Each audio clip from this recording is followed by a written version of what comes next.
Hi hello నమస్తే welcome to Telugu one cinema. This is Divyasri. Universal hero Kamal Haasan, Indian greatest director Shankar కలయికలో ఈ నెల 12న world వైడ్గా విడుదలైన మూవీ భారతీయుడు 2 విడుదలైన అన్ని చోట్ల భారీ ఓపెనింగ్స్ని రాబట్టింది. మరి ఈ నేపథ్యంలో ఫస్ట్ డే ఏ మేరకు కలెక్షన్స్ని రాబట్టిందో చూద్దాం. మొదటి రోజు 26 కోట్ల రూపాయలని వసూళ్లు చేసిందనే వార్తలు వస్తున్నాయి.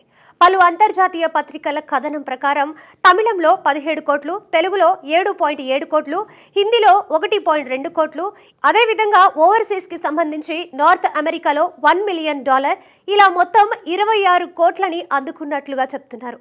ఇప్పుడు ఈ కలెక్షన్స్ కమల్ అభిమానులతో పాటు ట్రేడ్ వర్గాల వారిని విస్మయపరుస్తున్నాయి.